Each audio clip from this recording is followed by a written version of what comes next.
咱们沙河渡槽的建设，那是因为一方面要保证咱们这个南水要跨越河道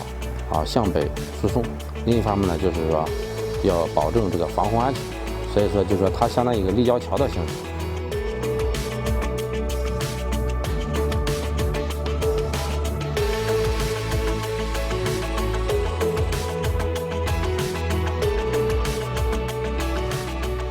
从通水以来吧，6年多，通过这个安全监测数据的这个分析，咱们沙河渡槽运行是平稳的。